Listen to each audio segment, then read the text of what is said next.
Thank you very much, Lottie, and it is indeed time for us to get back into the action here in Orlando on our main stage. And we've already seen a couple of games in the B stream from Sentinels. It's our first time seeing them on the main stage today. And G2 on the other side of the stage, Andy. A lot of stories to talk about between these two. Yeah, there really is here. Of course, Sentinels coming up to back-to-back second-place finishes across the NA Super and the E United Grunt Classic. To be honest, Sentinels not a team that loves to be in second place. If I'm honest, we saw them drop an early game to Na'Vi in that last series, but they quickly bounced back 3-1, and now they find themselves, as you said, on the main stage against an arguably more formidable opponent. It's G2 coming off of a top 6 at the NA Super. We'll see what they can do here up against Sentinels. There is your series layout in front of you as well, and I just want to touch on G2 before we get into this series as well. Under-practiced, but kind of unpredictable because of that as well, Andy. You've got Barcode now officially joining the lineup, heading towards Worlds. Obviously, they're going to be able to get that practice that they've been craving for so long. But this is an interesting series because Sentinels love to prepare for a team. They know kind of how a team wants to approach certain game types. They don't have that here with G2. It's going to be kind of flying by your seat of your pants a little bit. That's right. Starting things off here with Royal 2 on the side of Sentinels. If you're just joining us, welcome to HCS Orlando. This is Pool C, and it has been a bloodbath in pool play so far today. Incredible matchups all day across both of our streams. And like we said, lots to play for in this series. I think Sentinels looking to re-cement themselves as the top team in the world this weekend. On the other side, G2 looking to prove that Barcode on land is going to be a formidable force, and that they deserve to be well inside that top 6. G2 just playing on instinct here as well, and sometimes that can kind of work in your favor, right? We talk about the honeymoon period that you have sometimes. They, of course, played the NA Super together, but this is the first time together on LAN. And I'll tell you what, it's not a bad start from them either. BC in their control, momentary shock rifle control, and of course, you saw from Straight 6 POV there, they had that first camo too. Yeah, Frosty now, though, gets the back whack, and that's probably the last player you want to have the shock in your hands. If you're on the side of G2, this man can absolutely pop off. They also will start scoring with an A-B hold, and we'll have to see what Sentinels can do. We talked about it earlier. They won KC with a rocky road to the finals, but an unbelievable 4-0 finish. What will their day 1 and 2 look like at this event? Sentinels, of course, they play their best Halo when they're the most practiced, when they're prepared, and of course, when the most money's on the line. Yeah. And that is what we are seeing at this time in the year, right? This is money season. $100,000 added to the prize pool here in Orlando. 350K the total prize pool before you even think about the prize pool of Worlds, Andy. That's why Sentinels are prepared, and that is why they are so practiced. I mean, this is a business-minded team. They are clinical, like we said at Kansas City. They realize all the money's on the line for Sunday. They show up and they have an absolutely unbelievable 4-0 final, and as we say that, they now more than comfortably double the lead of their opponents here, 46-17. Looking very, very strong as well. Royal 2 with a nice little double kill here. Looking to make it 3. Barcode, unfortunately, was full shielded there and just took the beat down instead of falling into the death stream. But while all those kills go down, Frosty's trying to scarper away towards the warm embrace of a teammate because he has that camouflage. But G2 have flipped the map here. They have a triple cap. Yeah, look at that trip cap from G2, and they're going to quickly get right back into this game as that time can violently tick upwards. You look at a team like G2, to be honest, we talk a lot about the Barcode edition, but we should talk about their trajectory for the entire year. It's really been an interesting one. Top 12 at Raleigh, then they went top 6 at Anaheim. They dropped back down at KC to top 12, and then they get top 6 at the Super. Really, it's all in their hands. Where does their season go from here? Well, that's the interesting thing, right? They've got this now in line. They've got the line up there. They've got Worlds in front of them. And Orlando, of course, they're going to want to produce some results. And already you can see in this game, this is not going to be an easy road here for Sentinels. They're down by just a few points. They do have AC, and they can control this tower side of the map with a shock rifle in the hands of SnakeBite. Back and forth here. Lead change once again for Sentinels, but G2 does very well to get about 40 points off of that previous hold. However, it's an AC hold. SnakeBite, as you can see, a little bit of screen watching coming in from him as well. Just watching that remote detonation on the sneaky, and the time will continue to tick as Sentinels will maintain the 2-man advantage as well. Frosty picks up one as a Gilk as well. That's going to give them even more space on the map. Probably thinking about maybe pushing this situation, looking for the triple cap, but it looks like the hold is the call at the moment. They're just ticking points up, and not a lot of pressure from G2 on either of these strongholds, as you can see. SnakeBite's just been alive and hasn't had to fire a bullet for about 20 seconds or so. 100 points now on the board here for Sentinels, and it looks all too comfortable, and for good reason. This is what they do and what they do best. Barcode somehow gets a lottery ticket, stays alive, but SnakeBite not afraid to challenge for the killing spree as well. 2-4 for G2. They make a desperate play towards C here, and Sab is going to be trying to escape, not only with the repulsor, but just trying to investigate if that shock rifle is still down as well. We find the answer to that question is yes, and G2 kind of scrapping away at things here. Managing to flip C. And now you're going to see both teams turn their attention to B. G2 are scoring. You can see the Sentinels already tried to make some progress. Nice repulsor back onto Frosty to buy a bit of time here. Wow. And Sab picks up 2. This is why they talk about Sab the way they do. That's a great piece of work from him. Makes it look easy there with the repulsor play. And a nice 1v1 in the end against Frosty. Guilt gets the help that he needs. And that was 2 dead momentarily yet again for the side of Sentinels. G2, don't count them out yet. Bouncing back in a big way. G versus Frosty, just as you thought the Guilt was going to get the better of him. Royal2 comes in to give him a helping hand as G2 lose 2 players, which means that Royal2 can now flip B back into the hands of Sentinels. But how close is this game, Andy? We know the Sentinels, if you were going to pick one map that they've been a little bit slow on so far this year, Recharge would be it, but G2 certainly putting up a fight here. Yeah, actually, we should mention Sentinels actually 0-4 in this game type at the United Grunt Classic. Pretty interesting to see that result for them. Not what you expect to see, really, across any game types, is a losing record like that. However, reminding us yet again that they do know how to play this game type, and so far some nice points on the board. They'll lead 139-92. Seeing that cushion now just a little bit here, and the story of this game so far has really been Sentinels kind of sitting on the 2-cap, right? Holding down the map, whether it's been AC holding that tower control, or whether it's been AB and holding that elevator gold setup.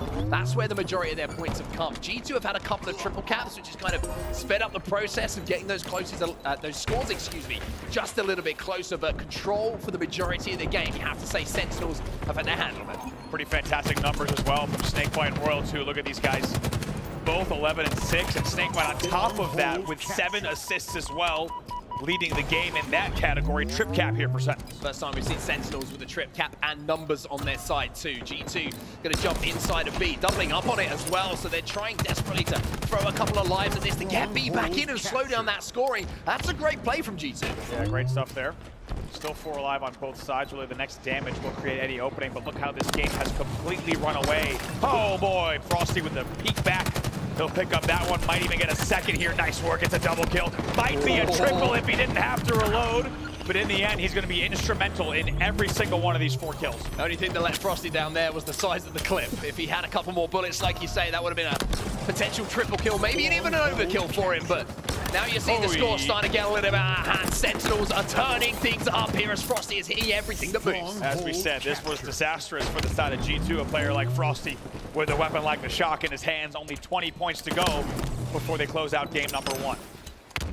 15 points to go, and the score is still ticking up. LethuL getting that first kill onto Gilkey as well is going to make things even more interesting. However, you can see a desperate play from G2 towards A.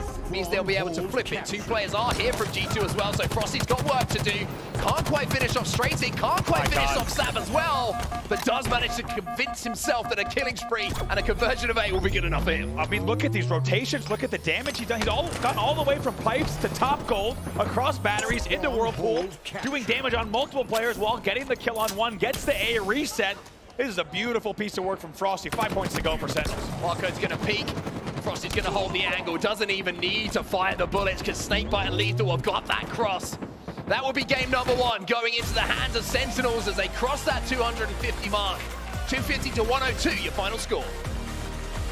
And a game that was tied at 61 ends very, very differently. Sentinels looking so good in the second part of the game, and you have to think with a team like Sentinels, sometimes all it takes is a little bit of warm-up early on in the game, especially in a game type like Stronghold. Once you catch fire, you can run away with it, and they do that, more than doubling the score of their opponents. Yeah, very impressive stuff, and it was just that moment they were sitting on the 2-cap for the majority of the game, picking away at G2, but once they finally managed to get that first triple cap in their hands, Andy, they held it down for pretty much the majority of the time they had remaining. Very impressive stuff coming in from Sentinels. Taking a look at the statistics, you can see the long-time duo of SnakeBite and Royal2 putting up the most kills on the board. Great numbers. SnakeBite there, 14 and 8 with 7 assists yet again. Royal2 15 and 9 in the end in the damage category.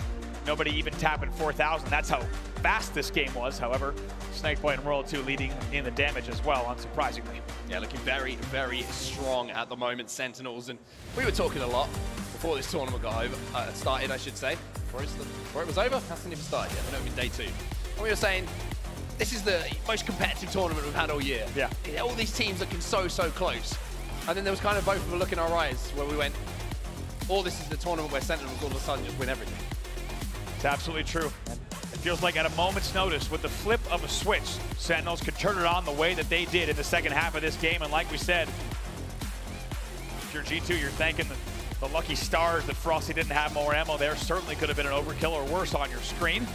It's a very comfortable win in the end. Sentinels even wins it with 4 dead in the end to close out the game 250 to 102. They will now lead in the series with a score of 1-0 as we head to Slayer Aquarius, and we all know what goes down on that map. Sentinels is pretty comfortable here in this game number 2. Sentinels pretty damn good at Aquarius, whether it be Flag, whether it be Slayer. These guys know this map inside and out. The classic arena style is something that is almost burned into the brains of all 4 of these players. They've been playing these types of maps for so many years, and they've had so much success on it. Aquarius, Slayer, those Sentinels just seem to be able to rack up not just 4 in a row, 5, 6, 7, 8, 9, 10 kills without response.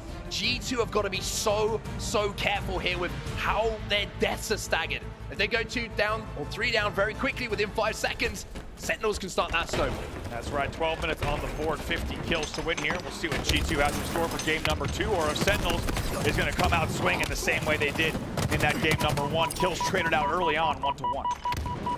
Early battle for Camo, as always, going down here, and it's going to be LethuL who's going to be able to pick it up, takes a little bit of damage, and will be taken down. So good job from G2 there to make sure that they prioritize that kill. Most important kill on the map was LethuL. They take him down. Unfortunate, pretty rare. I think the splash damage off of SnakeBite's plasma as he's nading the front jump actually catches LethuL just a little bit unlucky, but don't expect that to get to the head of Sentinels. It's a team that mentally is stronger than ever. Big stack on the P side of the map at the moment for Sentinels. Good damage onto Sabinater. Wow. He's got that thrust and uses it effectively. Here comes Barcode as well to capitalize on the damage. And now you can see G2 into a slender lead off the back of those 2 kills we just witnessed. Something you heard Active talking about so well during the United Grunt Classic is just how much these teams are timing that thrust. Right? It's not even just a prioritization of the thrust. You will hear during the listen-ins that the coaches are timing those thrusts. They are so pivotal in those 1v1s.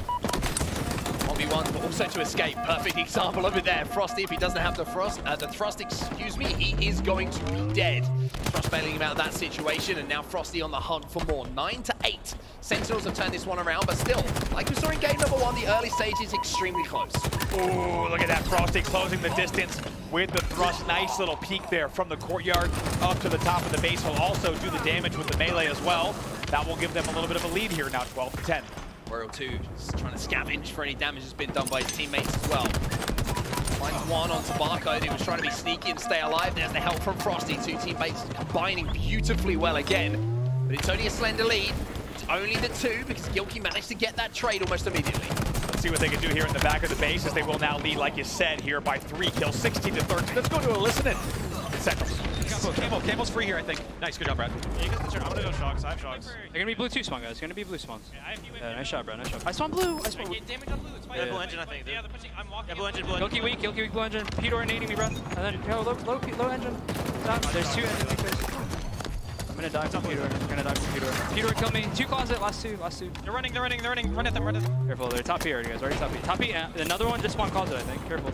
Yeah, all over P, guys. P1 as well. Kill blue closet. Gilkey weak, blue closet. Yellow closet 2 of them, okay? Nice shot, Yellow closet 2 of them, I'm trapping him. He's top P, man. One yellow 2 Barcode, doing nothing. One in top P, straight stick. One shot yellow 2 as well, and he's going back yellow 2. I can't kill straight stick. I'm looking for straight stick. One is dead. Yeah, he killed me. And then front yellow, yellow bridge. I lost you, we have a P, so I'm gonna have it. Yellow thrust is up. Oh, careful, we're trapping ourselves. I'm going yellow. Let's just walk this one. Okay, you guys work together, I'm just playing on. I got a shotgun on it. Another one there. I'm running. I'm going blue P. Front yellow. Top P. I killed top P, traded. Front yellow. I traded with top P. He's front right to right, Brad. One hit stream steps. I'm here. I'm gonna be here to help you. Nice, 2 dead. They're gonna be blue now, right? Yeah, Peter, Matt. I'm going front yellow. He's front. Nice kill. Top P, guys, top P, throw. You guys, 2 front blue and blue 2. One shot, Mac, going P1. P gone, I got stuck. Nice, TJ. Camo on 20. Yeah. There's 2 there, another there. Blue engine, go. Yeah, both sides. I got hit by an A, guys. I'm probably gonna die. Blue P killing me. Yeah, rush me from blue. He's blue P got speak. You should be able to kill that guy. Cam on 10, guys. Cam on 10. As we jump back into the game here, you can see it's what we expect from Sentinels at this point. The difference maker, though, in that listening was Frosty becoming that Phantom Menace, picking up the camo, getting the heat wave, and putting them to use as well. So many great things you heard there from the entire side. You're really right to call out Frosty, the way that he was moving around the map, saying, I'm trapping them yellow closet, let's collapse on this, I'll take down Barcode. All the little small talk there led to so many differences, but in the end, it's still just a 3-kill lead for Sentinels. 3-kill lead, make that 4, but I'm pretty sure the camo was actually picked up by a member of G2, or it might have been burnt. I'm not quite sure where that player has managed to escape to, but LethuL is looking to get into a position to help out some teammates, but they don't need the help. You can see that they pick up the kills inside of the base. Now LethuL turns his attention to the player in the closet, and now Sentinels starting to extend that lead in the money section of this game as well. 6 kills the difference now between G2 and Set. Right. Huge run here. It was just a 3-kill lead. Now extending itself to a 7-kill lead. Great stuff from LethuL as well on the push. The kills will be traded out, but the pressure will continue, and they will continue to hunt down the G2 member. 6-kill lead. LethuL doing some great damage here onto multiple players. Somehow takes almost 3 players to no shields in that life. Nobody there to capitalize, and you have to give credit to G2 there. G2 surviving long enough to take down LethuL, also keeping their lives. That means that they're still in this game. 6 kills the difference between the 2 teams, but Sentinels with this push, maybe just inching closer to being 2-0 up in this series. Sab tries to take a great courtyard angle. That would have been fantastic. LethuL catches him out from bottom. It's a huge angle from LethuL yet again. Royal2 also with a killing spree as well in the home stretch. Trying to come up with something a little bit fancy towards the end of the game as well there. We love that from Mr. Royal2, but for now, that 6-kill difference is still there between the 2 teams. Gilky's got the heat wave as well. A couple of kills here without response, and G2 are very much back into this. SnakeBite might be the first victim. Would have loved to have just 2-tapped there in the end. The kill is cleaned up. Gilky knows he needs to be careful. They cannot sacrifice any deaths. They're down by 7. And there is that kill from Royal2 as well. That double kill might have just secured game number 2 here for Sentinels. 5 seconds or so till that next camo, and that means that Sentinels can just bait it. G2, they either have to give this one up or they have to fight for that camo, and in that process, you would imagine Sentinels should pick up the kills required. This is an 8-kill game, and Royal2 is +8. Look at the numbers on the board. He's 16-7 right now, making a double 49 on the board. 1 kill to go. 1 to go. The only question is now not who's going to win this game, but who's going to get that final kill. It's looking like LethuL is going to be that man. Cleans up the kill down on KotH. And Sentinels looking as strong as ever. 1 game away now from closing out the series. Once again, a little bit of deja vu for Sentinels fans. They see at the mid-game, things are tied up. It was 31-31 or so. Then it became 4-kill lead, 5-kill lead, 6-kill lead. Sentinels runs away with the game yet again. 50-41 is your final score in game number 2. Let's take a look at some of the stats coming in from this game as well. And Royal2, the greatest KD player of all time, a lot of people saying. You can see why with that stat line. 17 kills to his name and only the 8 deaths. My God. Not bad. Beautiful numbers from not bad at all, especially in a game that you win by less than 10 kills. Those are big numbers. On the other side of the board, we saw good kills coming out, but a little bit too many deaths before the game got away from them. Sentinels looking very, very good. Yeah, just everything you want to see from a team who you expect to see going deep into this tournament, right? They did a great job controlling that camouflage. You can see from the damage as well. Royal2 right at the top of the leaderboards there as well, but everybody contributed to the success here of Sentinels. Everyone looking like they're doing their job as you would expect. Absolutely, and Sentinels got to be feeling good so far. It's a good start for them, and as we said, oftentimes they win tournaments even when they have rocky starts, but they're even looking better than they did at KC. Well, this is the thing, right? We always say, like, full play to Sentinels. Sometimes we expect a few games to be dropped here and there. Sometimes they look a little bit lax. This is what we're talking about with Sentinels coming into this event. It's a different feel about this team from what we've seen so far this season, which is crazy to say, considering they won that last event in KC, but this is a focused Sentinels, and that's what makes them so scary. And what's crazy is really with the storyline so far, there's several teams that can win the World Championships this year, and I think Sentinels knows that. They know that they have a real chance here. If they win Orlando, they win Worlds. Not only are they taking home enormous cash prizes, but they're also changing the trajectory of the season, right? This could be all theirs. This we said, this is money season. And it could be all Sentinels all the way as we are down to business. They're up 2-0 here in Pool C. In about a month's time, some Sentinels players may have some nice meetings with bank managers to try and organize the finances, so to speak, but we'll have to see, of course, if that is going to be the case or if there's going to be someone else who tries to steal a little bit of that pot away. But for now, we go into our game number 3, Andy, and Sentinels, with the way they're playing at the moment, you wouldn't be surprised if they're at 3-0 closeout here. You also wouldn't be surprised if those financial managers were saying, so how did you get this money again?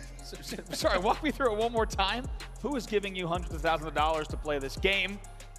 At the end of the season, that's what they want to be hoisting, that trophy and that very large check. However, keep in mind, this is the first task. Orlando here, they need to remind everyone just what happened in Kansas City, that 4-0 dominant win. Of course, they are still our reigning LAN champions. They might have had 2 second place finishes most recently online, but right now they are the kings of LAN play, and they look to cement that once again.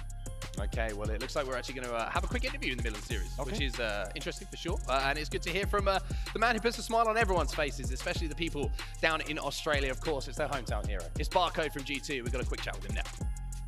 My name is Alexander Krasmanovic, and I am also known as Barcode, and I play for G2 Esports. I think the biggest difference between ANZ and NA in terms of competition is just like discipline and teamwork. You know, every team here is just so connected at all times. Like, they're involving each other 24/7. ANZ, there's a lot of solo players, you get away with a lot, but here you get punished if you try get too greedy and try to take too much of the map. You know, it's like little changes like that, and the whole pacing, because of that, is affected as well. Yeah, I would say I've learned a bunch from my teammates. You know, like, we VOD review after every single scrim, every night. They're just insightful players, you know. Like, I tell them, I'm like, just tell me off if I'm doing something a bit silly or whatever, because like, at the end of the day, that's what scrims are for. I'm just trying to get better, and they've definitely been a big help, like helping me fix my pacing issues and like what plays I should be making instead of like certain ones. So yeah, my teammates have been a huge help. It's definitely awesome that I actually got this opportunity, you know. I'm not taking it lightly. Thank you to G2 for giving me this incredible opportunity. Like, I literally can't put it into words how much like this actually means to me. Like, it's quite literally my dream to do this stuff. And so now that I've got the chance, I'm definitely gonna make G2 proud and my teammates. Barcode, you're gonna make me cry, man. I mean, an emotional moment there from G2's Barcode, saying, you know, how much this means to him, how much of a difference though it is to be at the upper echelons of North American Halo in comparison to back home. Really good insight maybe to some people who are watching Halo for the first time, or maybe have a little bit of experience with Halo, about what the differences are coming from the horse's mouth, so to speak. Yeah, and also just so cool to see, as you heard Lottie talk about on the desk earlier, right? You couldn't pick someone else that you'd rather root for than Barcode, right? I mean, not even 21 years of age yet. Hailing all the way from Australia, now flying in here to try to put a show on for a North American organization, as he has officially signed to the G2 roster on paper just a few days ago. What can they do here? That's the question. They've achieved a few top 6 finishes this year. They're looking to do that or even better, but first they need to stay alive against Sentinels if they want to continue the run in this series. Interesting thing from that interview as well was Barcode getting very similar advice to what you give me before we go on a night out, and that is, of course, don't do anything silly. Yeah. However, we're going to have to see if Barcode can do nothing silly in this game. Maybe he's going to do something silly, maybe he's going to do something nutty. We're going to have to find out in a few seconds' time, because Capture the Flag on Catalyst is going to be our 3rd game of the series. An interesting one for sure, because we've seen this can be a kind of game type that can kind of surprise people sometimes. It definitely can surprise teams, and I think G2 has to look at this game type and think, okay, this is a less traditional game type in the suite of Halo Infinite game types. Maybe our chance to steal a game in the series and get back into it. RoyalTwo on your screen at the Orlando Major so far. He's got a 2.13 KD. That's double positive. Oh my God, he's already getting a double kill as well. If it's got 2 in, he's gonna kill it. RoyalTwo starting this game just as you would expect. The stats backing up what we see on our screens. Oh boy, this pushing. Maybe an indication of what's to come here, making to look quick work of G2. 2v2 on the board momentarily. LethuL will stay alive here on the sword side of the map. G2 still find themselves 2 down though. So LethuL with a little bit of damage. Back flag spawn's gonna frustrate LethuL, but not distract him from the situation at hand. Great damage being done, great positioning as well. Barcode, even with that double kill though, has still left the door open. G2 trying to hold off this flag aggression that's coming in from Sentinels. That grapple in is going to take the attention away from Frosty. Now he can go to work with the skewer. Great awareness by Frosty. Even though the skewer doesn't tap, he probably picks this one up. Great shots against Barcode, and really great awareness there as 3 are dead for G2 during the flag run. Ooh, Gilkey last alive as well. Frosty just forcing Gilkey to turn his attention towards him instead of that flag carrier. The flag carrier's name, he's SnakeBite. and he's going to be running this one home. You can see LethuL is there to stop that overextension, do the damage. Frosty off the respawn, holds his hands, and Sentinel going to a lead, 1-0. Really nice job there from SnakeBite as well to hit that drop slide to make sure that he got the flag back as fast as he could, just because they're down 3 dead. If he doesn't hit that slide, that could have been a little bit more dicey. Royal2 going to clear out the base. Oh, what a little bit of an uncharacteristic miss of a shot there from Royal2. Gilkey makes him pay, and as we said before the series, Goofy was saying, one of the most underrated, one of the most underappreciated players in the Halo Championship Series, Gilkey, and maybe G2 here, are looking to tie this one up. Gilkey able to spike out, 2 dead here. Can Sab get this back? Tries to get the toss, fakes and waits, doesn't get it on the stand. A little bit nervy for just a second, but he will bring that flag back in. 3 dead again off of the cap as well for the side of G2, so they will continue on. It's a really nice answer back from Sab and the rest of G2. While that flag was going in though, Royal2 managed to pick up the overshield, so there's going to be some advantages here, and it's turned into kills for Sentinels. 2v2 on the map at the moment. Royal2 half shields, and still manages to get a player down to 0 shields. That's how good this man is. See what Frosty can do here. Great pre-nade against Barcode into the courtyard. He's not going to be happy with the damage alone. He's going to fly right at Gilkey, but Gilkey with nice back-to-back kills from disadvantageous positions will keep G2 in this game comfortably. I was going to say, Gilkey just saying to Frosty, I still have the advantage in this fight. You can challenge me all you want, but just a little reminder of how good I can be. But Frosty just trying to consistently apply pressure to the G2 base. That's a bit of an unfortunate swarm there for Gilkey as he finds himself straight into the line of sight of LethuL. That picks up a kill though, so LethuL's going to try and throw this one towards his teammates. Got Royal2 there, and you can see why he's running this, because inside of his base, flag now being pulled by G2. This is going to be a flag standoff. They pulled it with a man down, actually, is how this flag's going to go across, but the kills will be traded out. This one could get interesting. It'll all come down to these kills. Oh, Barcode doesn't get the kill, though. Royal2 there to help out LethuL just before that melee came in. They're working together so beautifully well here. Straightsick trying to survive, taking down a no shields. I'm pretty sure the SnakeBite might be in position to get this return as well. Although it looks like SnakeBite has gone down, so this flag is still away from home. And Barcode, he's being the hero on the other side of the map, gets that flag all the way back. He's bringing that flag back to Australia. Straightsick is going to go flying as well. Frosty's going to try to go hero mode with the skewer. Can he try to get this return? Frosty's got to hit this shot. Doesn't quite connect, but his teammates are there once more with the damage being dealt. Barcode now shows his backside to Frosty for just a few seconds, and then fills the wrath of this skewer.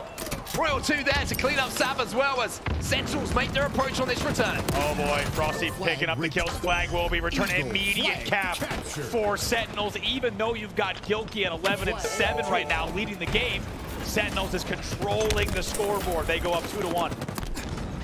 We joke sometimes this skewer is an anti-vehicle weapon at the moment. Well, Frosty is patrolling around like a tank on the map at the moment.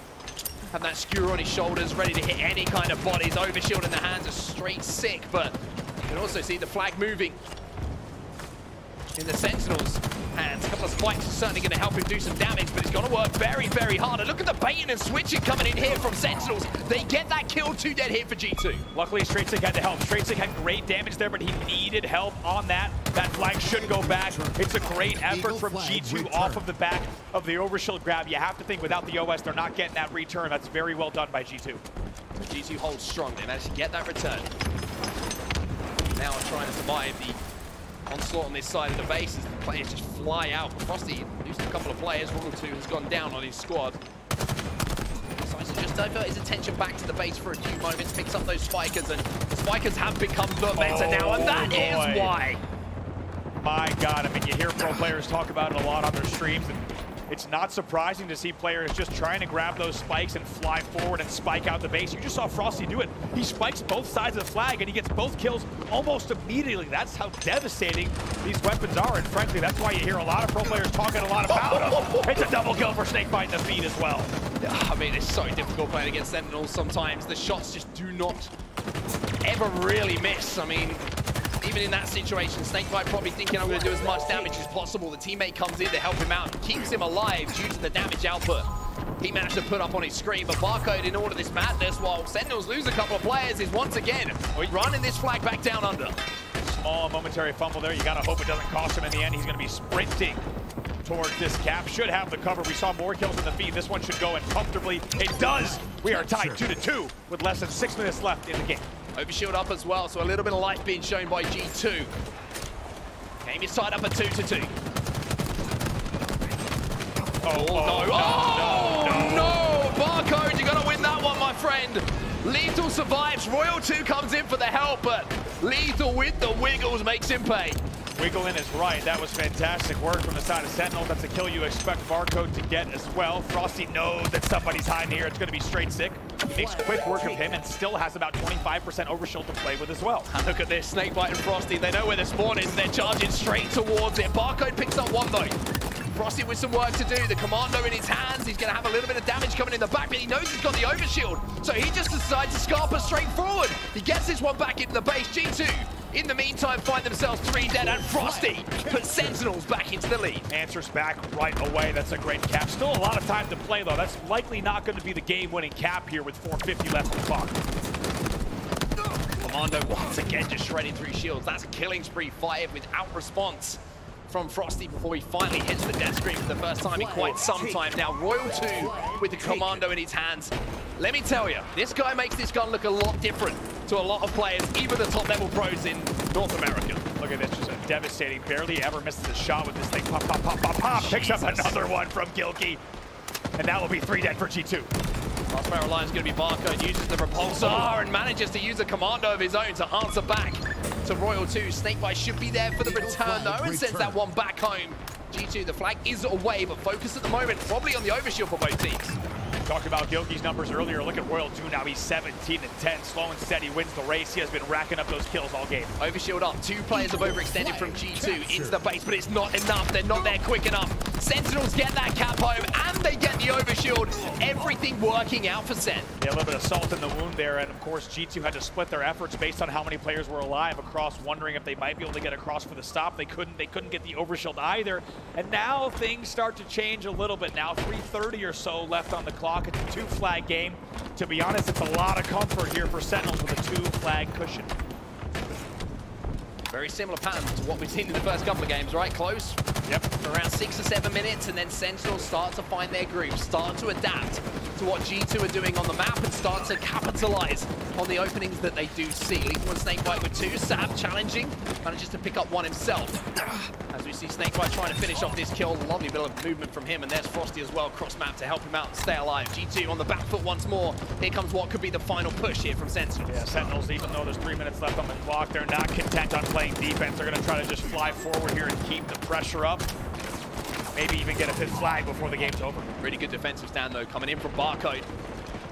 Managed to clear out the base, the 2 players flying forward, but LethuL's going to keep that pressure on. Takes tracing down to no shields. Frosty off the respawn's going to help him out. No! LethuL with a 4!